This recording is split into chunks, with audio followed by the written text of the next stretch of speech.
এমন মানে বিভোর হয়ে আছে, আর এক হাতে সিগারেট আর এক হাতে তাসের আড্ডা চলছে।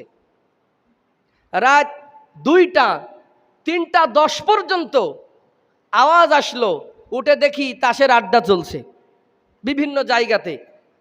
যদি আমার যুব সমাজ সে যে গ্রামেই হোক না কেন, আজকের যুবকেরা যদি রাত 2টা 3টা পর্যন্ত তাসের আড্ডা সিগারেটের আড্ডায় মত্ত থাকে, এই সমাজকে, এই ঘুণে ধরা সমাজকে আপনি কিভাবে ভবিষ্যৎ পরিকল্পনা ভালো করতে পারেন? এই কলিজার টুকরা সন্তান তো আপনার, এই কলিজার টুকরা তো আপনার সমাজের ভবিষ্যৎ প্রজন্ম, এই কলিজার টুকরা সন্তান তো আপনার ভাইপো, এই কলিজার টুকরা সন্তানই তো আপনার সন্তান, এই কলিজার টুকরা সন্তানই তো আপনার ছোট ভাই। আপনি রতন রাতে ঘুমাতে যান, আপনার বিবেকে একটু জাগ্রত হয় নাই আমার কলিজার টুকরা সন্তান কোথায় আছে? কোথায় আপনার সন্তান? এটা আপনার ইমানি দায়িত্ব ছিল। কিন্তু আজকে আমরা আমাদের সন্তানের প্রতি আমাদের কোনো খেয়াল নাই। যদি আজকে একটা কিশোর 10-12 বছর একটা ছেলে রাত 2টা পর্যন্ত তাস খেলে, সিগারেট খায় আর আড্ডায় মক্ত দেয়, এর ভবিষ্যৎটা কি আপনি বলেন? এই ছেলে বড় হয়ে আপনার ভাত দেবে?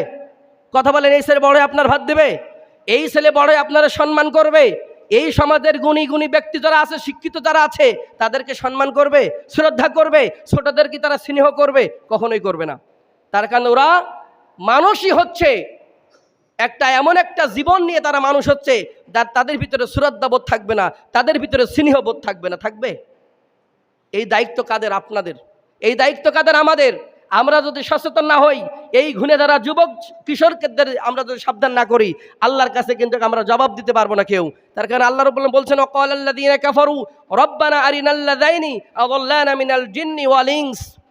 আল্লাহ সুবহানাহু ওয়া তাআলা সূরা হামিম সাজদার ভিতরে বলছেন, কালকে এত ভারাক্রান্ত হৃদয় নিয়ে বলছি, বিভিন্ন জায়গাতে এই ঈদের ছুটিতে আমি বিভিন্ন জায়গাতে যে নিজে আল্লাহর এই দেওয়া 2টি চোখে সরজমিন আমি কিছু দৃশ্য দেখেছি, আপনাদের সাথে একটু সংক্ষিপ্ত শেয়ার করতে চাই।